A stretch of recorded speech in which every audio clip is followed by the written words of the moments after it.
Hello, super friends. Have you heard the news? Improv, as we know it, has collapsed. And I'm actually pretty happy about it. I promise I'll explain. That's what this video is for. And I also promise that I'll get back to making little improv game videos. But right now, at this exact moment, given that the political climate here in the United States is such that all the minutiae of daily life is apparently representative of some sort of nation-shattering political conspiracy, I'm just going to lean into it and dabble in talking politics for one video, specifically socioeconomic policy. You know, just in case you hadn't already traded enough hot takes with your friends and relatives. Part 1. Things I love about improv, or why it's the only activity I've stuck with for over a decade. Most people get into improv, I think, for the self-improvement, and I'm no different. I wanted to teach my weird, socially underdeveloped brain how to talk to people without creeping them out. And I suspect that I met that goal 2 or 3 years in, maybe.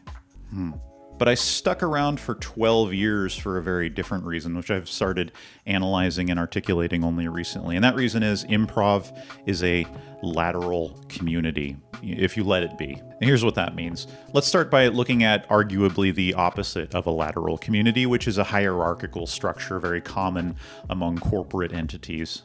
You got your CEO up here at the top, and under the CEO are the upper management, designated by very important sounding acronyms. And below that, you've got your middle management, and below that, all the soul-crushing jobs that have been given really flowery names so they look good on Craigslist ads, like shift lead or customer service specialist. And these are the jobs that come with little plastic name tags, but not with healthcare typically. Now, this is an example of a top-down organization, so-called because decisions are made up here at the top and they're sent down the chain for everybody to frantically adhere to.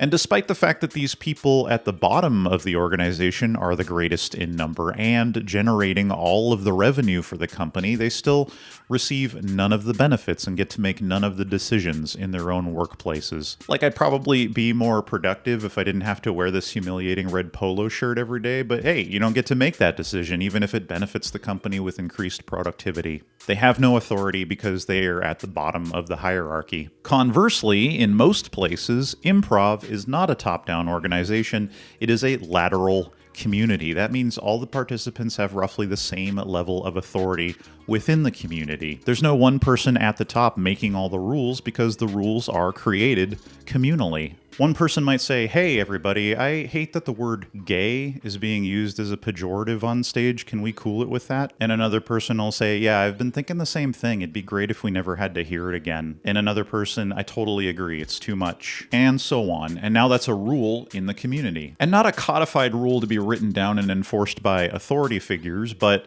part of the actual culture within the community, which is a much more natural feeling form of governance. Because we not only know what the rule is, but we also know why it's a rule, and the majority of us believe very strongly in that why. And if you don't believe in that rule, you don't have to follow it. Maybe you love calling things gay, that's like your thing. But if most of the community doesn't agree with you, you'll just be sort of ignored by more and more people until you're not really part of the community anymore. Bye, have fun doing that thing that you really love doing for some reason somewhere else, because we're just not interested.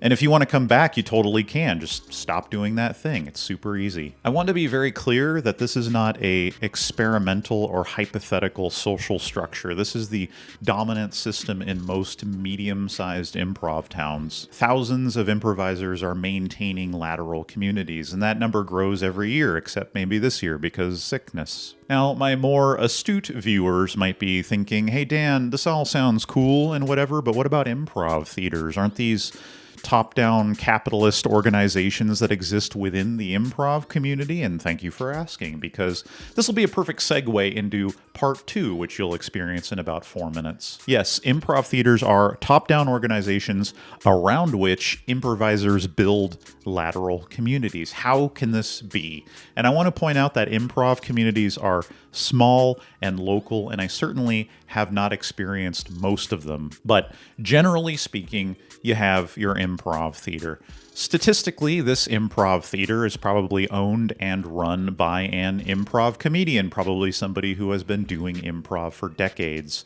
And because they have so much experience, they understand that you can't run an improv theater without the improv community. Now, the improv community has been around for a while, and they expect a lateral structure. They're not going to perform at a theater where it feels like they have a boss or some authority figure making all the rules, especially if those rules are very different from the community's rules. The theater owner and all the paid employees of the theater know this, and they integrate themselves into the lateral community without attempting to pull rank. Occasionally, a theater employee might take a little power trip and attempt to promote themselves to big boss of the community or whatever, citing their position of authority. And if people don't like that, they just leave the theater and it goes out of business, which is kind of an okay system. Disclaimer break number 1. I want to point out that improv theater owners are in the very unenviable position of wanting to facilitate the lateral community that they love, but also being forced to participate in all the worst parts of the capitalist system to maintain the physical space to do improv. And those two things are functionally opposite. I have nothing but respect for theater owners, and I'm very sympathetic to the fact that most of them are constantly bedraggled and a little bit insane as a result. Genuinely, I can't even imagine the amount of stress associated with trying to turn a profit for your organization without also being exploitative of your revenue sources, as our economy expects and encourages. If you have ever run an improv theater, I love you and thank you, and I'm so sorry for everything that you've endured. Part 2. How Big Improv has hurt us. Or take a shot every time Dan waxes cynical. Just kidding, don't do that, you'll die.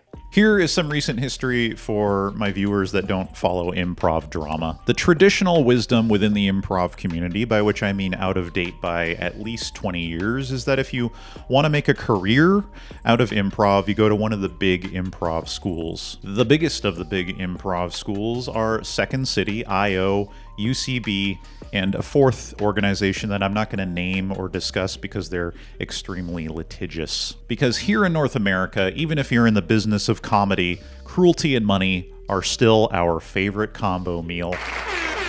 Now, all of these big improv training centers have had multiple locations across North America. They've each employed hundreds of improv teachers and pushed through hundreds of thousands of improv students over the years, not to even mention all the sketch writing and stand-up and other miscellaneous show business adjacent services that they offer. They are literally big buildings, big staff, big budgets. But then along comes coronavirus and quarantine and shutdowns of non-essential commercial entities, and all improv is functionally on hold despite being pretty essential to the improv community. But ultimately the shutdowns are a really good, important thing, because the last place you want to be during a viral pandemic is packed into a theater with 60 other strangers from different counties going ha ha ha ha ha ha ha ha. Subsequently, UCB was the first to shut down almost immediately after quarantine started, although they were apparently having some money troubles before coronavirus was even a thing. IO lasted a little longer, finally shutting its doors in June of 2020. And Second City is a bit of a mystery as of the recording of this video. It's put itself up for sale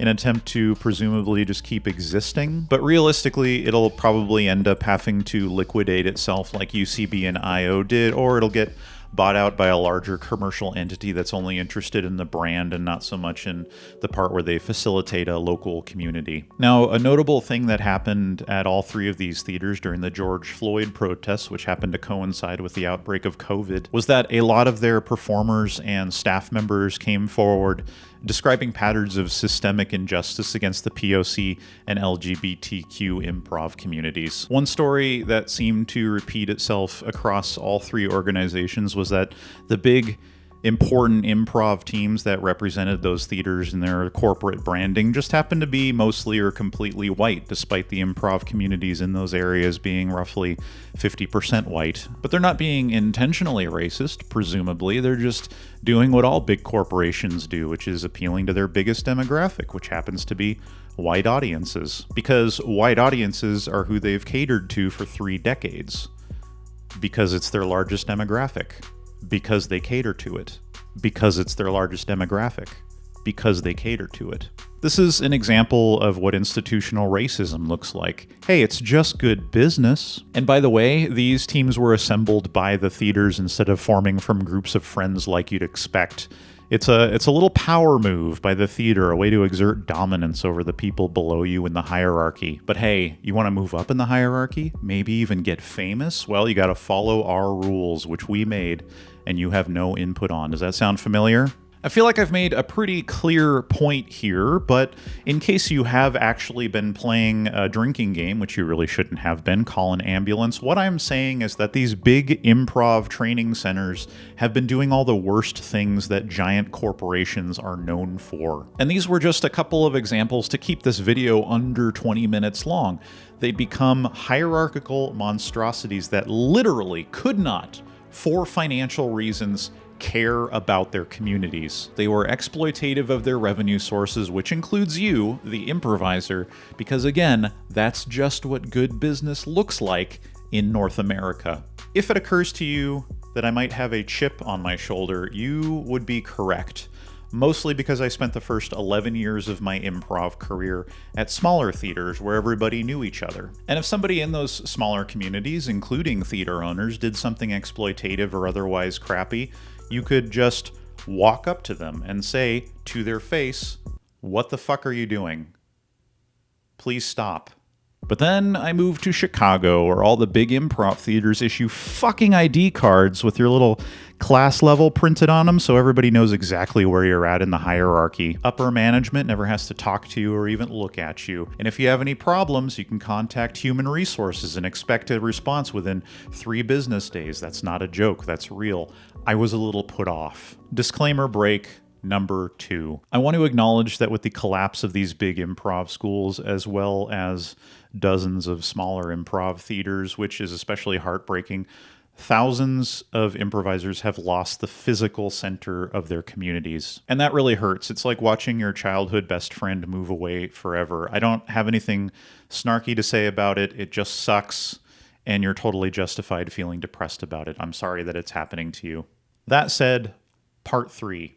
Improv will be better now, or how 20 years of stagnation is finally over. Here's how things will get better for you, the improviser, at any skill level, wherever you happen to live in North America. Maybe this is true for improv all over the world. I don't know. I've never done improv outside of the United States. Yes, I teach classes. Yes, I love to travel. Hit me up. Exhibit A. You are no longer dependent upon a corporation. Do you want to start an improv group with your friends, even though you're not all at the same training level? Well, you can do that now. Nobody's going to stop you. Do you want to contact one of your favorite improv teachers and see if they'll perform with you? Go for it. You are no longer part of a hierarchy, so it's not taboo. Do you think you have unique ideas about improv and you want to teach those ideas to other improvisers? Well, you're good to go. You don't need to be certified or selected by a company to teach improv. You can do it anytime you want. Do you want to try an experimental form of improv that nobody's ever seen before? Well, now you can, and no middle manager is going to condescendingly explain to you why it's not crowd-friendly. You are now free to innovate without a commercial entity gatekeeping ideas that aren't financially viable, or stealing the ones that are financially viable. Exhibit B. You are no longer a product. If you had visited one of the big improv theaters before they disappeared, one of the first things you'd notice when you walked into the building was a giant wall covered in pictures of famous people. You like Tina Fey? You thought she was pretty great on 30 Rock? Well, on behalf of Second City, you are welcome. For Tina Fey, we did that. And if you work really hard and get really famous, maybe we'll use your picture to advertise our brand. And scene. You are not part of that system anymore. All of the positive reputation you develop for being inventive and funny and a good team player, that belongs to you now. No company is going to slide in and try to say, hey, this reputation is also our reputation because he's at our training center, so technically we did that. You're learning and performing just for you, and all the weirdos that just wanted to get famous by name-dropping training center staff, they're long gone. They're off making cringy TikTok content or something, I don't know. Exhibit C. Improv will become a lot less monotonous. Can I get a suggestion of something you use every day? I heard backpack. Thank you. Hi, son. Hi, Dad. How was school today? It was fine, I guess. I got picked on a little by the 8th graders. Cut to school. Hey, punk, you better get rid of that pop culture reference t-shirt or we're going to tickle you until you pee. We only wear other pop culture reference t-shirts at this school. This is obviously a sarcastic exaggeration, but I hope you get the point that I'm trying to make here. This is the predictable structure of most improv scenes because our structure came from the big improv schools. They've had the power, unfortunately, to rubber stamp all of the improv in North America for the last 30 years. Students are taught this style and then strongly discouraged from innovating upon it because branding, and then some of those students go out and start smaller improv schools and teach their students the same style. But now the big improv schools are gone, and since there's no huge force pushing this one type of improv, I think we'll start to see a branching out of styles and formats and really diverse new regional flavors of improv comedy. I'm really excited to see what starts evolving. It will take a few years. Right now, most improvisers are trained, and maybe you could even say brainwashed, to see this as correct and delightful and everything else as incorrect and weird. But every time a brand new post-corporate improviser starts doing improv, that's a chance for something strange and amazing to start percolating. And eventually, those new improvisers will outnumber the old boring improvisers, and improv will start getting really awesome. And if you are a new improviser or you're thinking about getting into improv, please write down all of your weird ideas and keep them safe. I'm really looking forward to seeing them once it's okay to hang out in comedy theaters again. Oh, and by the way, in 6 or 8 years, all this weird new comedy is also going to start affecting TV and movies and whatever other media people consume in the future. It's going to be bizarre and different and so refreshing. Part 4. What comes next? Or Dan gives some unsolicited advice. If you are an improviser living in Los Angeles, Chicago, or New York, it might feel like improv has completely disappeared, but I want to assure you that it has not. The only thing that's disappeared are the companies that have made you dependent on them for improv. In medium-sized cities all across the United States, improv communities are still thriving. Austin and Portland and Denver and Salt Lake City and Kansas City, Minneapolis, Pittsburgh, Nashville, Atlanta's dozens and dozens of others. Even though some smaller theaters are unfortunately shutting down, the improv communities persist because they're lateral communities. They don't fall apart when their leadership disappears because they never had leadership. They're essentially just big groups of friends that really enjoy laughing together. So if you feel like you are not currently part of an improv community, how do you find one? Here is my opinion. If you've been doing improv for a while, even if you've only been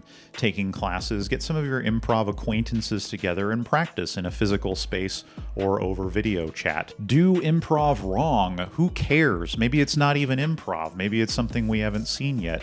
If you're laughing and you're not hurting anybody's feelings, then you're doing it right. Keep practicing for 6 months or a year, and maybe improv theaters will start opening up again and you can start thinking about performing.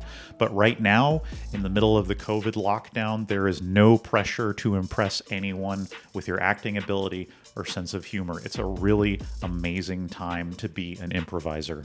If you are just now discovering improv and you want to know where to start, be aware that nobody really knows, including me. The old system has crumbled and it doesn't exist anymore. We're all still sort of figuring out how to navigate the new structure of improv comedy. That said, what I think you should do first is try to find local improvisers. That means people that live in the same town as you and are already doing improv or were doing it before the pandemic. Social media is a great place to start. Ask around. Find some group, start sending messages. Hey, I want to get into improv. Can I hang out with your group during practice? Whether in person over video chat, most active groups will be absolutely thrilled to have an audience. If their improv style resonates with you, you really like it, stick around and keep attending. Don't try to perform unless they invite you to do so. Just watch for a couple of months. Even though it's not their responsibility to be your improv teachers, which is something you should keep in mind, you'll still absorb a lot of the really important things things that you need to start doing improv. And if you live in a tiny little town with no improv whatsoever, most improv theaters now have live online courses, which are a good traditional option anywhere in the world, as long as you have a stable internet connection, I guess. I also want to concede that the big improv theaters that I've been complaining about for the last 12 minutes also have online courses, but if you can take online courses anywhere in the world, which you can, why would you go to those big theaters that haven't changed in 20 years? It doesn't make sense to me personally. Anyway, if both options are available and you can't do both,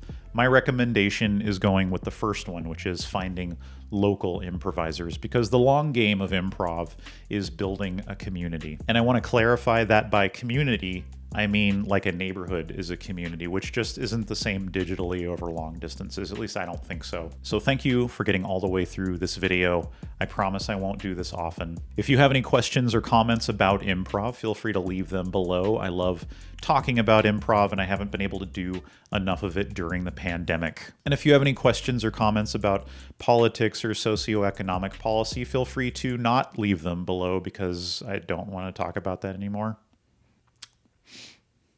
Okay, bye.